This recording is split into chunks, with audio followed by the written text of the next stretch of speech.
CT here back once again. I am back here on the Dukect Lounge. Thank you so much for joining me here live on TalkShoe.com. If not listening live, you're always looking at listening and watching, my still pictures and everything else on YouTube and Blip.com. And thank you once again for being, listening to my podcast and everything else. You've been really good for me and everything. It is really good and nice to have people actually listen to what I have to say. Thank you so much once again. Anyway, wow, what a crazy week it has been. I mean, there's a lot of stuff going on here. I mean, I'm going to be talking about, the next TNA pay-per-view, Hardcore Justice, and it has some very interesting stuff on here. But matter of hand, there are a lot, and I mean a lot of interesting things. Something that's not in the WWTNA, but this big thing, this quote-unquote Team Ambition, or supposedly this Team Bandit incident that happened last weekend. And here from WrestlingInc.com, it has the people who were Davey Richards, Kyle O'Reilly, and Lester Singh. This is from WrestlingInc.com. There's an article by Jason Patrick here. It is, and I quote right here.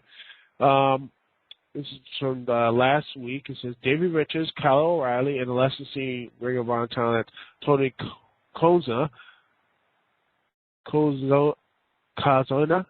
I can't pronounce his name. Were apparently advertised for the past month to work a show for Adrenaline Pro Wrestling.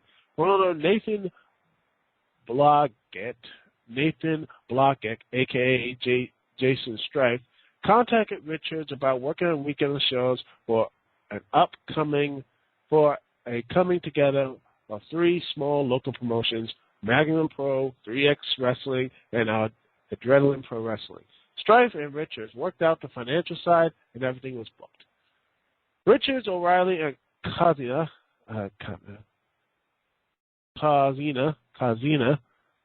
arrived for the weekend of events last Friday.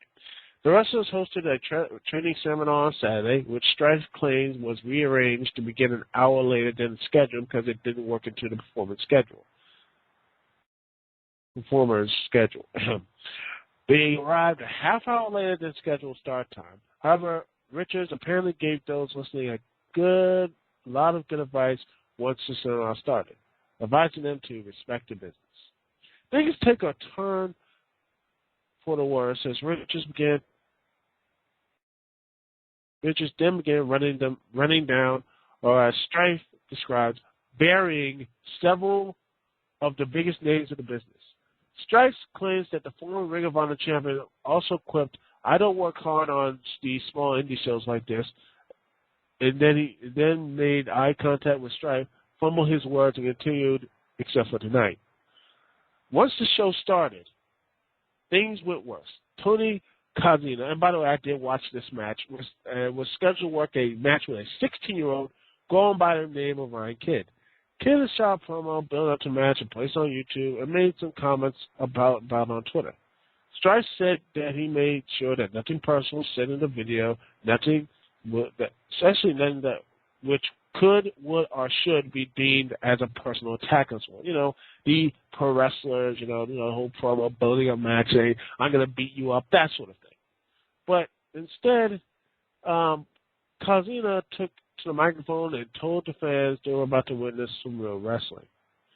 I will put the link down to that match because, ladies and gentlemen, what I saw in that match, I have to say it was completely and utterly disrespectful. It was one of the most things that Tony Kazina,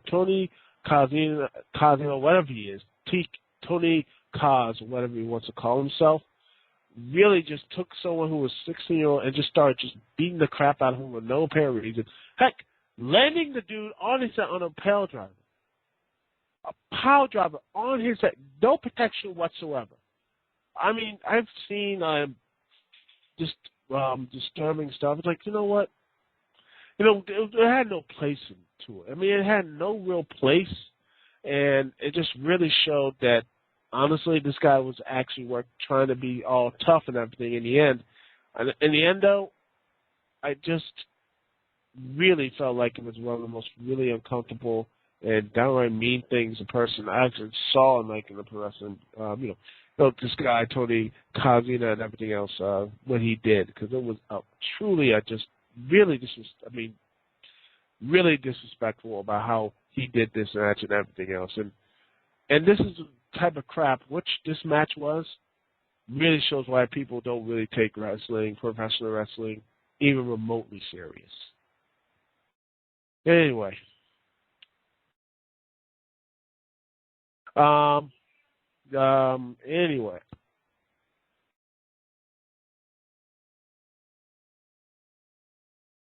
Anyway. Here's the thing, though. The trio, all three of them, David Richards, Kyle O'Reilly, and Tony Kaz, or whatever he's called, arrived again late for the final show the past Sunday. David Richards has been texting adrenaline pro wrestling promoter Jeremy Jacobs, whose description of the events can be viewed here. On their official his whole Facebook page. Here's what happened in his side of the story. Exactly. It started around 1:30 p.m. This was an afternoon. This is from his Facebook page. I will put the link down in the description, and if you want to read the whole thing, I'm just going to read some parts of it. He says, He says that Tony Kazina, he's been asked to text Tony Kazina, Jerry Jacobs at the time. At the time when he got this stuff, the whole thing started around 1:30 p.m. and then the show's supposed to start at 4 o'clock p.m. with doors opening at 3:30 p.m. He's been asked to he was asked to text Tony Kazina to discuss a change they want to make.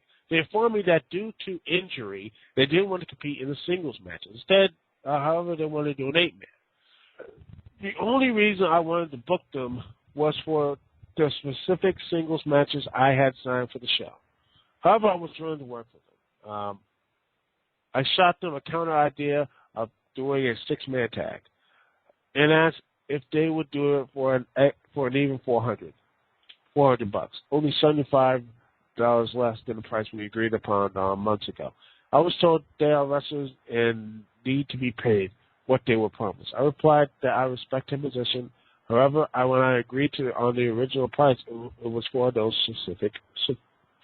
specific matches, not just them working on the show. They again informed me that they needed to be paid in full. To which, once again, I told them I respected their position, but at the same time, I would appreciate if they respected my position as promoter/booker. I said I would gladly pay them the full amount of what we agreed upon. Yet again, they continued to push the issue. So becoming more and more irritated at the fact that I still wanted to go with the original plans. This continued back and forth for hours. At 3 o'clock p.m., I received a text saying that we will stick with the original plan, to which I responded sincerely with a thank you. I received a no, thank you in return. We will be there in 45 minutes. At around 3:20 p.m.,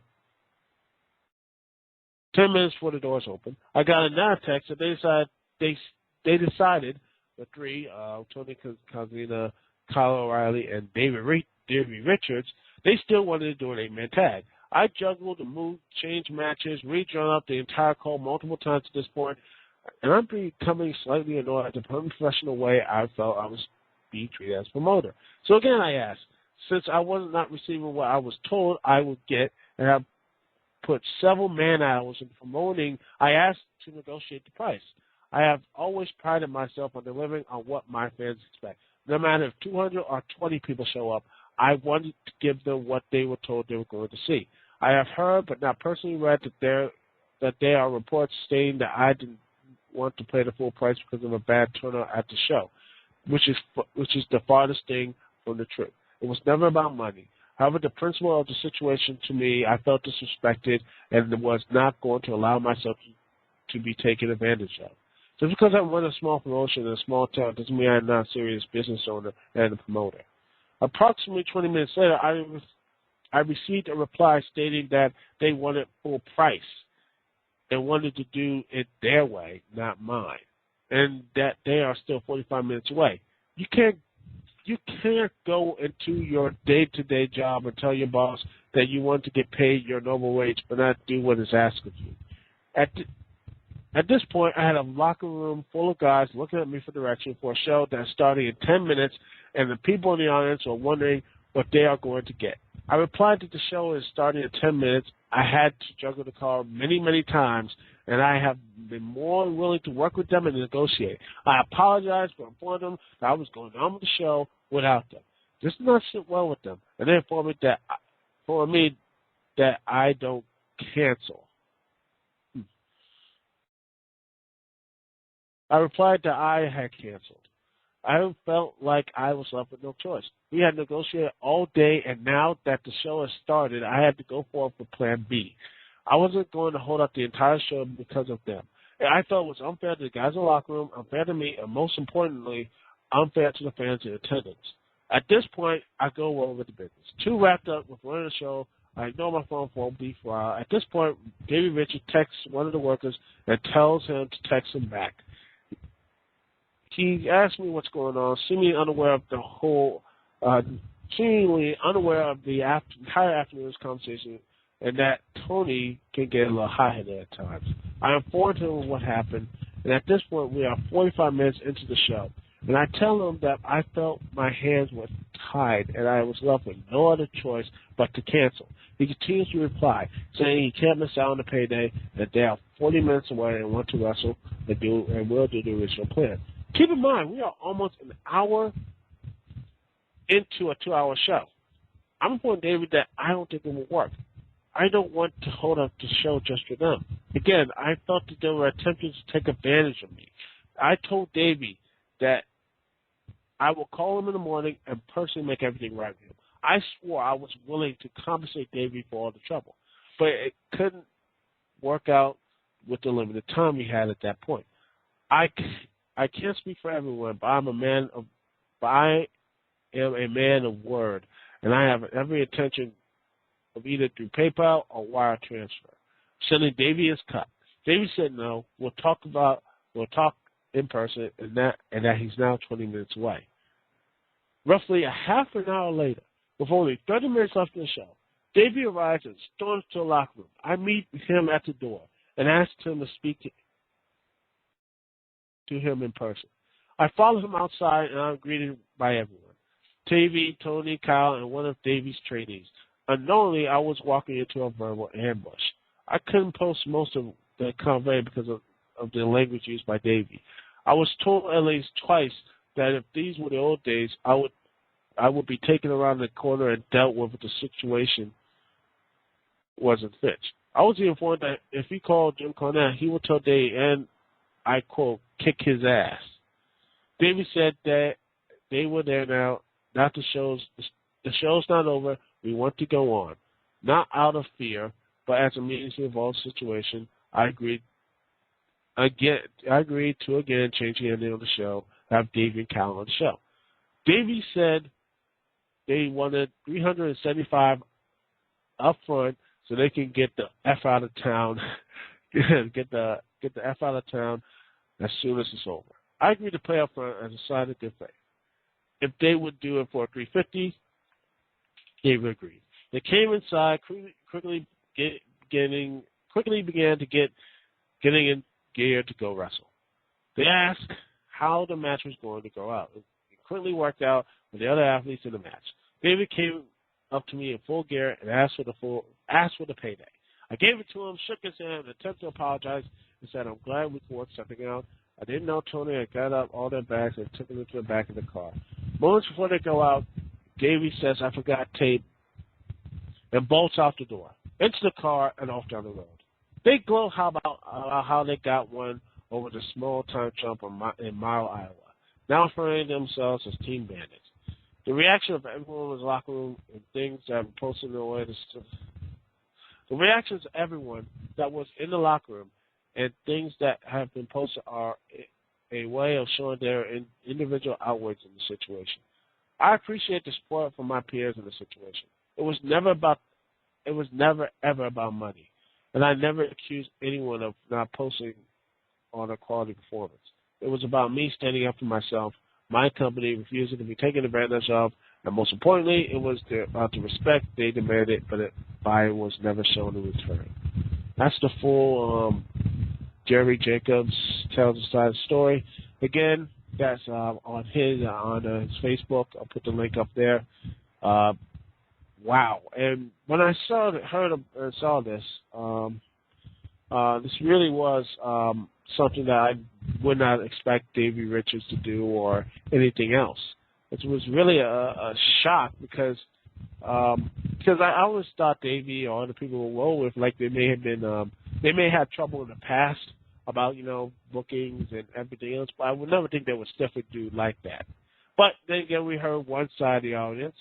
But now we're going to look at the other person. In fact, Kyle Riley actually posted a response to this, but actually, believe it or not, he actually posted a response, but yet posted a blog, but yet before posting, he actually posted up a blog, and then after that, he made an irrational decision when emotions running high, and actually returned the money supposedly to Jeremy Jacobs. That it seems to be very interesting. But anyway, we have now David Richards and everything else, his full statement here about the whole thing. Now, his statement. Linked in the description as well. I'm going to read the whole thing. So here we go. I don't, and I quote, I don't have any philosophic phrases like O'Reilly, nor empty threats, which seems to be the darling way to be a tough nowadays behind the protective veil of the internet. The quickest surefire way to prove yourself, to prove you're an absolute coward. What I do have is the truth, and I'll indulge you. Now, O'Reilly already told a story, and he's pretty much more of a patient man than I, so I'll just drop the main points. I was trained that you don't disrespect veterans. There's a pecking order in this business. And if you go against it, you get your ass handed to you. I was trained that the boys stick up for each other and don't allow others to disrespect them, because it reflects on the business as a whole. So when a guy who took my seminar a day prior, and all of a sudden over text message, everyone's got a ball still behind text and Twitter, Facebook, and what have you, disrespects the guy who helped bring me and Kyle up, and more importantly, my friend, I feel 100% justified taking action. So no. So not over text, Twitter, Facebook, but in person. I know. Can you imagine some people actually confront people face to face and saying, yes, funny, very witty, Davey. I tell this guy how disrespectful he was, and this was 10 years ago. He would have gotten his ass beat. He agreed and apologized, and essentially he shook Tony's hand. Before this, he tried and admitted to lying, saying he didn't know who he was talking to on text, so he didn't know he was disrespecting Tony Calzina. A lie Tony quickly called out as, and we have the text message to prove. Tony said in the beginning, this is Calzina. Now I understand I'm in the middle of Iowa, 7 hours from home in the middle of cornfields, which is beautiful about it. No, I skip these. That sort of stuff. I hate those little parentheses. Anyway, and this guy looked out and saw 25 people at his show. Knew he was going to lose his ass and try to cancel us off when we were 2 hours away. Tony and Kyle were hurt, and unfortunate and common aspect of how we train work.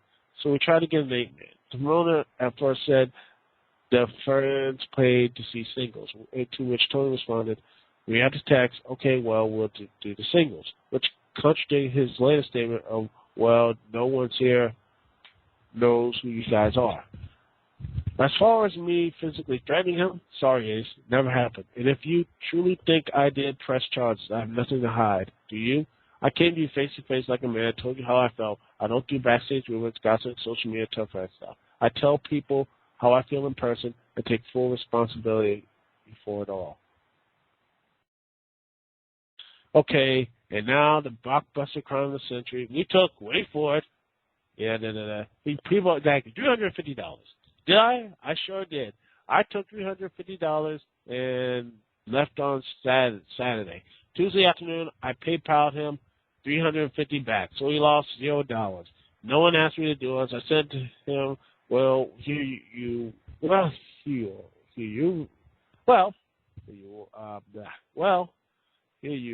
the text." Okay, I'm going. It's actually him reading a text saying he put this supposed text up there. It says, "Okay, I'm going to PayPal you back the money. I'm going to PayPal you your money back. I never spent it. It was on principle. You have it today. I'm sorry things got to this level. Please text me to know you got it. Yeah, dude, it's crazy. I don't hold any grudges, man. I wish you and your crew the best." I said for years, I don't talk. I do. I said for years, I don't talk. I do. I let him feel what we felt, to be disrespected and screwed. So the same thing doesn't happen to another wrestler. I have to PayPal receipt as well to prove it. Okay, so stealing and threatening have been covered. What else? Oh, I know. I could slay your name as you mine. Wish harm on you as you have me. Or anything. I didn't remember seeing that car wreck stuff on his Facebook thing. I don't. Seriously, I don't remember him saying the car crash thing and anything else like that. I don't know. Must have been something else. Link on the description or what have you. If he said, if Jeremy Jacobs said anything like that, I want to hear about it. Anyway, or I could post your phone number on social media site like you did mine, but I won't hang at the bottom of the barrel with you, buddy. And really, 15 minutes after this ordeal, this loser is on Twitter begging for a match in Ring of Honor. Like a someone in Ring of Honor's office said, this is the loser's biggest shot at getting some attention, and he's going all out. Well, friend, I'm not mentioning you by name, but you're not going to get the attention the same way I did. You're going to have to get the attention the same way I did this week in business. Work your ass off and earn it. I know it's socially dictated the right thing to do is apologize and make amends, but come on, that wouldn't be your DR, or whatever it says. So instead of trying to release myself from responsibility by saying it was anger taking hold or it was emotionally driven action. Comments, I'm just going to say from the bottom of my heart, I don't apologize for anything. I'm proud that I stood up for my friend, for what I taught and how I was raised, and most importantly of all, what I believe to be right. I meant every word and every action. I take full responsibility. I don't talk, I act. I treat people how they treat me. I stand up for what I was taught and my friends. If I'm the back at for it, I welcome it with open arms. I'm more than willing to take shots for what I believe in. I always be the first people to help out Adam McCall, Eddie Edwards, Kenny Omega, Kevin O'Reilly, Calvin Sellers, but I will call out what I don't believe is right. Maybe I just have rebel blood running through me. But I don't bow down. I don't keep my mouth shut. I don't run from what I disagree with. I speak up. I stand up. And I fight what I believe in. That's how I raise. If it's the end of old Davey Richards. Oh, yeah. Yeah, Davey Richards. Yeah, DR. Yeah. Then I couldn't be more proud. It's like my grandma used to say to me, it's better to be hated for who you are than loved for who you're not. In the end, the guys in Iowa, God bless you. I wish you guys nothing but the success. Hope you wake up. Maybe y'all wake up, but that's your cross to bear, not mine. Wow, these are a lot of supposed things and everything else. I heard two sides of this story. And honestly, when I look at the whole thing, it does, I don't know what the truth is. Because I say it's right there, though, there's this side, the other guy's side, and there's the truth right there in the middle. What I scared to say, there was something bad happen. There was someone chipped themselves with $200 or $300, but I'm going to be honest with you. Even though I just read Davey Richards, I don't believe him.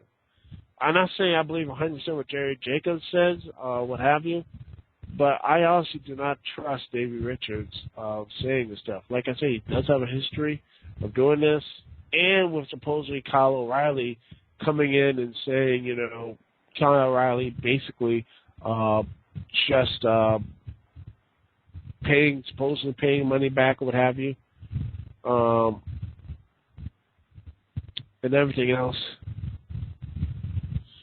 It just seems to me that honestly, I personally don't see what Davey. I think honestly, Davey Richards was wrong, and supposedly he was hurt or what have you. Honestly, this whole thing really was bad. It just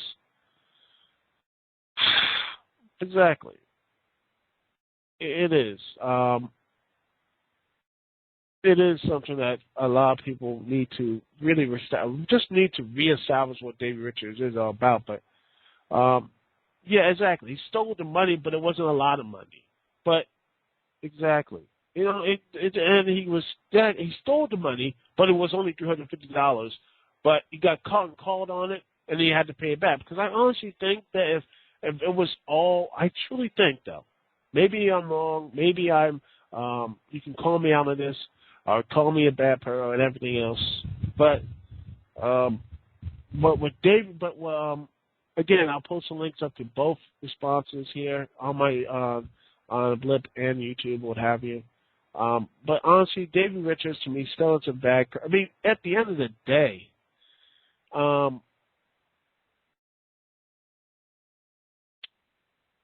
and everything else, it seems to me that honestly, David Richards should have acted more professionally. And if supposedly they're hurt, they should have acted more. They should not have screwed the person out there, leaving the people looking around.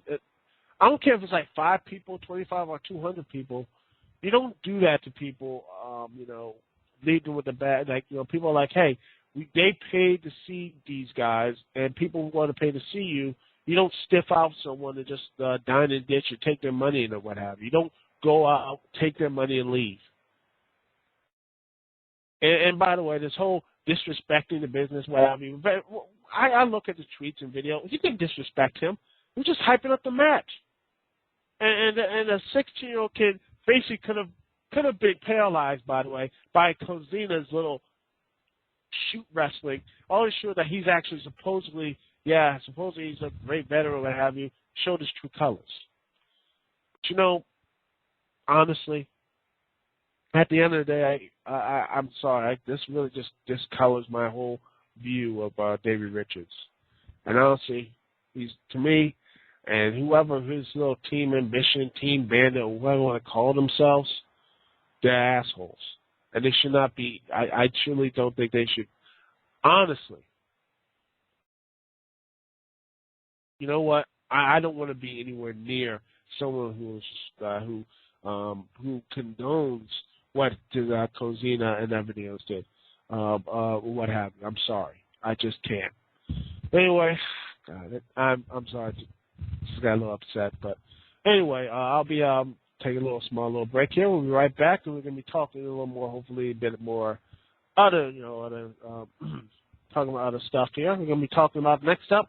We'll be talking about TNA Hardcore Justice. We'll be right back here on the Dukect Lounge.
TCT here, back once again. And, man, well, before I get to my last, I'm going to talk about this a bit more. The whole Davey Richards, Team Bandit, whatever. I might actually make another video about this. And honestly, I'm going to say this. Anyone who is pro what they did, Davey Richards and Team Bandit or Team Ambition or what they're calling themselves, is part of the problem. This is the problem of what pro wrestling will probably never get into the mainstream. I mean, this is why people look down upon pro wrestling, seeing, you talk acting all tough, but you're fake. Yeah, they talk all this crap. They talk all this big bad stuff. But at the end of the day, all they're doing is just, what they are, honestly, pro wrestlers, they're at best actors or what have you. They are just traveling. You know what they are? They're traveling stage combat performers. That is what they are. And you know what? And it's the way they act, the way they think that they're big and bad and everything else, saying that, we're here and everything else. You're not. You're not as close, anywhere near the guys as tough as, say, the UFC or boxing or, any guys like in any professional sports. You're not even close to that being that tough. And again, I'll keep saying this, and I think if you agree with me, disagree, I would love to hear someone disagree with this. But honestly, this is the reason why no one outside the pro wrestling level takes any of the pro wrestling seriously. I mean, you look at stuff like this. If this hit the mainstream media, people will look and laugh at it. I say, you like this crap? You're a part of this crap? See, this is why no one likes and respects us, because we have someone like this go down, and you have the other peers in that pro wrestling and such. Not only the peers, but fans actually agree with what Davey Richards and everything else did. It makes us look bad as a whole. It makes us look, everyone looks bad by doing and supporting stuff like this. And it's not the 50s, 60s, 80s anymore, man. It is 2012. It's time you actually start acting like it. It's time this whole business needs to start acting like it. They need to stop acting like it's like, this, that, the other. No, it's not the old school. It's now the new school way, man. You can't start acting like childish behavior. This is why pro wrestling will never get over itself. We have crap like this. All right, sorry, I had to get that out there. Let's get something positive, right? Let's get back to something that a pay-per-view I'm going to look forward to. Anyway, all right, let's get into it. TNA Hardcore Ju. TNA Hardcore Justice. TNA Hardcore Justice. And honestly, we haven't really heard much about it. Much build-up. It's basically been, honestly, the impacts have been so good, but they've all been focusing on this Aces and Eights storyline. And and let me tell you something. I know they have the Aces and Eights storyline. I'm interested in it, but I feel like this stuff right here really hurts. It really hurts the go-home shows like this. Really hurts the fact that you have other matches and everything else. So, sure they build them up, but let's all be honest. Let's all be real here. No one really cares about Hardcore Justice because they're more focused on the Aces and Eights storyline. And there are some good matches here, but TNA really, I think, dropped the ball here. And then again, personally, this is the problem when you have a 12-month pay-per-view schedule. I think it's way outdated.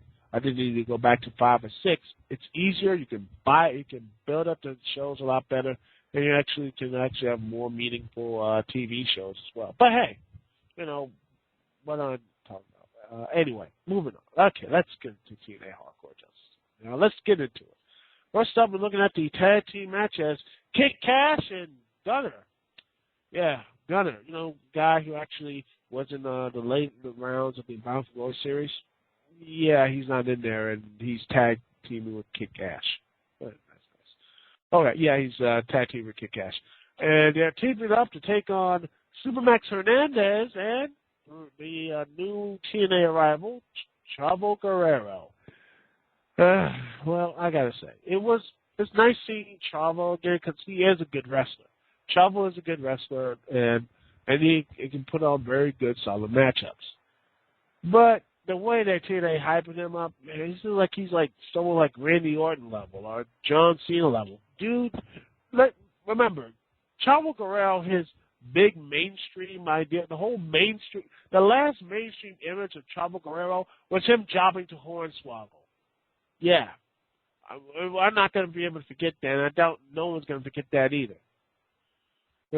But, honestly, anyway, but as this match, I have Guerrero and Hernandez winning. I think they're going to be in a tag team division. If they're going to be a tag team division, I have no problem with that.